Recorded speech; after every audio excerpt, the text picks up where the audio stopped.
Selamat sore, perkenalkan nama saya Priliano Putradama. Saya dari kelas 10 MIA 1 SMA Negeri 1 Skadau. Di video ini saya akan menerangkan materi ekonomi yang berjudul Badan Usaha. Oke, langsung saja. Badan usaha adalah kesatuan yuridis atau hukum dan ekonomis yang menggunakan modal dan tenaga kerja untuk mencari keuntungan. Lain halnya dengan perusahaan. Perusahaan adalah unit ekonomi yang mengkombinasikan sumber daya manusia, alam, modal, dan perusahaan atau wirausaha untuk menghasilkan sejumlah barang dan jasa. Jenis-jenis badan usaha. Jenis berdasarkan kegiatan yang dilakukannya dibagi menjadi 5. Yang pertama, badan usaha agraris. Badan usaha ini berusaha membudidayakan tumbuh-tumbuhan atau segala kegiatan yang berkaitan dengan pertanian. Contoh badan usahanya seperti PT Perkebunan Negara dan badan usaha pembibitan. Yang kedua, badan usaha ekstraktif. Badan usaha ini mengambil apa yang telah tersedia di alam. Contoh badan usahanya ekstraktif seperti PT Pertamina dan PT Bukit Asam. Yang ketiga, badan usaha perdagangan. Badan usaha ini bergerak dalam aktivitas yang berhubungan dengan menjual dan membeli barang tanpa mengubah bentuknya untuk memperoleh keuntungan. Contoh badan usahanya seperti PT Matahari. Yang keempat, badan usaha industri. Badan usaha ini berusaha meningkatkan nilai ekonomi barang dengan jalan mengubah bentuknya. Contoh badan usaha industri seperti PT Kimia Farma. Yang kelima, badan usaha jasa. Badan usaha ini memenuhi kebutuhan konsumen dengan jalan menyediakan jasa kepada masyarakat. Contoh badan usahanya seperti ojek online, PT Rakyat Indonesia. Jenis yang kedua, jenis badan usaha berdasarkan kepemilikan modal. Yang pertama, badan usaha milik swasta. Badan usaha ini seluruh modal dimiliki oleh pihak swasta. Contoh badan usahanya seperti PT Pupuk Kalbar atau PT Jarum. Yang kedua, badan usaha milik negara. Kepemilikan modal berasal dari kekayaan negara yang dipisahkan. Contoh PT-nya seperti PT Kereta Api Indonesia atau PT Garuda Indonesia. Yang ketiga, badan usaha koperasi. Kepemilikan modal berasal dari anggotanya atau simpanan pokok dan simpanan wajib. Contoh badan usahanya seperti koperasi yang berada di dalam suatu perusahaan sawit. Bentuk badan usaha dibagi menjadi 7. Yang pertama, perusahaan perseorangan, yaitu usaha yang dimana modal usaha dan manajemen ditandatangani sendiri. Yang kedua, persekutuan firma, dapat disebut juga perseroan tidak terbatas, yaitu badan hukum yang dibentuk oleh sekelompok individu untuk terlibat dalam bisnis atau mengoperasikan bisnis. Bisa berbentuk perusahaan komersial atau individu. Yang ketiga, persekutuan komanditer, yaitu suatu persekutuan rule didirikan oleh dua orang atau lebih atas asas-asas kepercayaan. Yang keempat, perseroan terbatas. Perseroan terbatas yaitu badan usaha yang dikelola negara, di mana sebagian atau seluruh modalnya dari pemerintah yang berbentuk saham-saham. Yang kelima, koperasi. Koperasi merupakan bentuk usaha yang berlandaskan asas-asas kekeluargaan. Yang keenam, perusahaan negara adalah bentuk usaha yang sebagian modalnya dimiliki dan dikuasai oleh pemerintah. Yang terakhir, perusahaan daerah, yaitu badan usaha yang dikelola oleh pemerintah daerah sendiri. Kekurangan dan kelebihan perusahaan perseorangan. Kelebihannya, yang pertama, mudah didirikan, gerak usaha tidak terlalu dibatasi oleh undang-undang, pajak lebih rendah. Yang kedua, ongkos operasi yang lebih murah, seluruh keuntungan untuk pemilik. Yang ketiga, kekuasaan manajemen mutlak oleh pemilik, rahasia perusahaan terjamin. Kekurangannya, yang pertama, modal dan besar perusahaan terbatas, tanggung jawab pemilik tidak terbatas, kontinuitas perusahaan tidak terjamin. Yang keempat, kesulitan kompetensi pemimpin bila perusahaan akan ekspansi. Kelebihan dan kekurangan persekutuan firma, dapat disebut juga perseroan tidak terbatas. Kelebihannya, yang pertama, kebutuhan modal lebih mudah terpenuhi. Yang kedua, keputusan yang diambil lebih objektif. Yang ketiga, tiap sekutu menaruh perhatian sungguh-sungguh pada perusahaan. Kekurangannya, yang pertama, tanggung jawab sekutu tidak terbatas. Yang kedua, dualisme pemimpin kadang berpotensi konflik. Yang ketiga, investasi kurang liquid. Kekurangan dan kelebihan persekutuan komanditer. Kelebihannya, yang pertama, mudah didirikan, mudah memperoleh kredit, kebutuhan modal mudah terpenuhi. Yang kedua, kepemimpinan lebih baik. Yang ketiga, investasi lebih liquid untuk sekutu pasif. Kekurangannya, kontinuitas perusahaan tergantung sekutu aktif.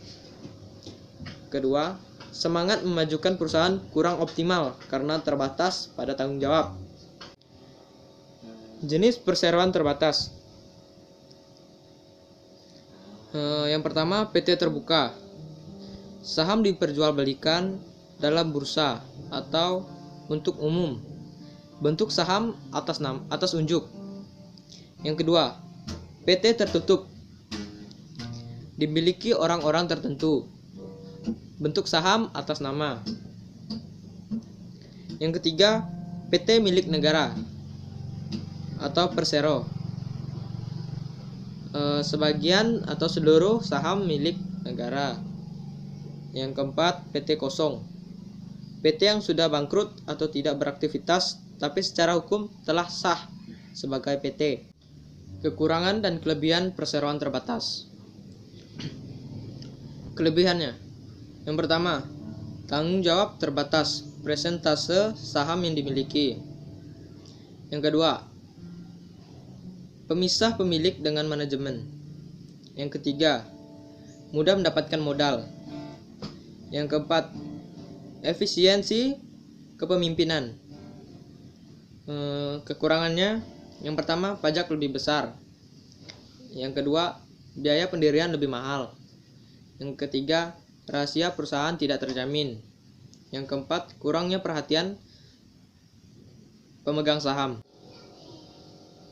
Misi koperasi berdasarkan Undang-Undang Nomor 25 Tahun 1992. Yang pertama, memacu pengembangan usaha. Yang kedua, kemandirian. Yang ketiga, profesionalisme. Peran pemerintah terhadap koperasi berdasarkan Pasal Nomor 60 Undang-Undang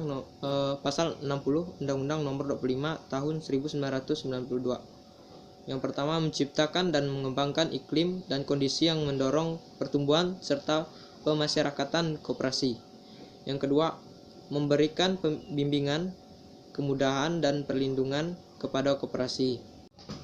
Struktur organisasi koperasi dibagi menjadi 3. Yang pertama, rapat anggota tahunan, yaitu wadah aspirasi anggota dan pemegang kekuasaan tertinggi dalam koperasi.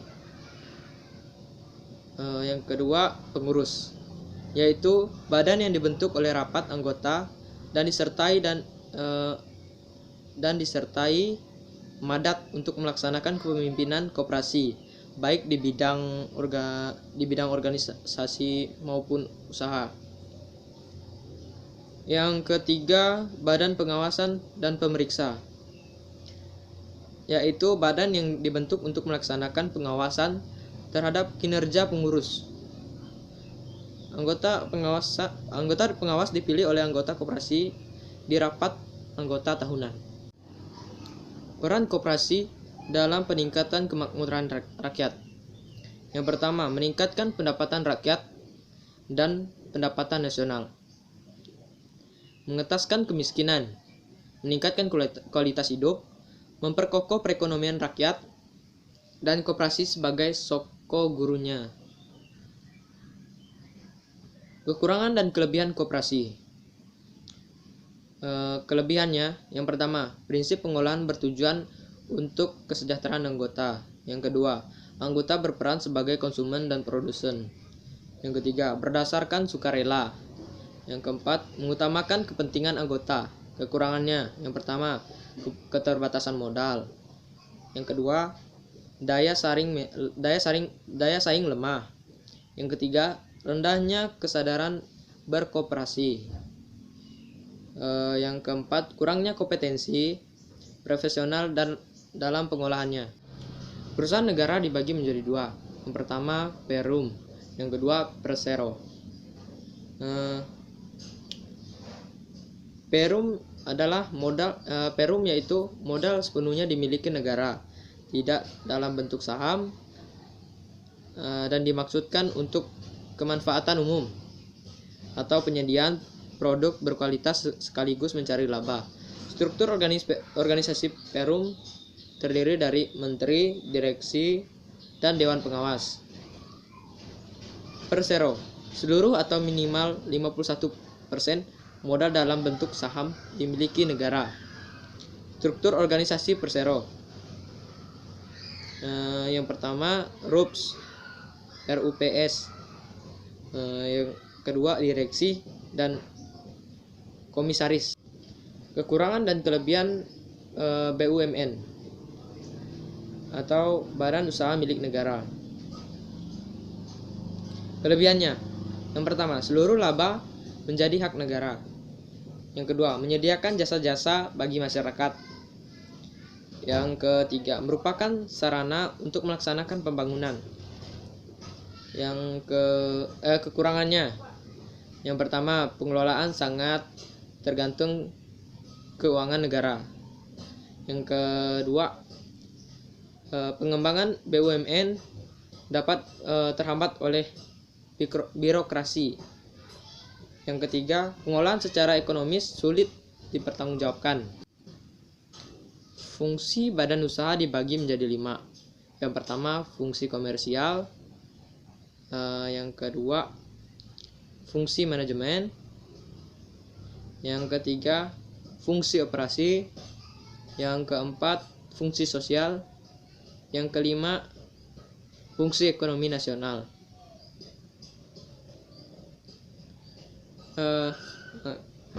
Fungsi komersial yaitu memperoleh laba dan kesinambungan usaha yang dicapai dengan penyediaan barang dan jasa. Fungsi manajemen, planning, organizing, directing, dan controlling. Fungsi operasi, personalia, pembelanjaan, produksi, dan pemasaran. Yang keempat, fungsi sosial, penyediaan lapangan kerja, pembaikan kualitas lingkungan. Fungsi ekonomi nasional, yang pertama, perusahaan adalah mitra pemerintah dalam pembangunan ekonomi jika kegiatan perusahaan searah dengan pembangunan yang dicanangkan pemerintah. Yang kedua, perusahaan juga membantu pemerintah dengan membayar pajak perusahaan. Oke, sekian video dari saya. Saya mohon maaf apabila ada kekurangan atau kesalahan kata yang saya ucapkan. Saya mohon maaf. Akhir kata saya ucapkan terima kasih. Selamat sore.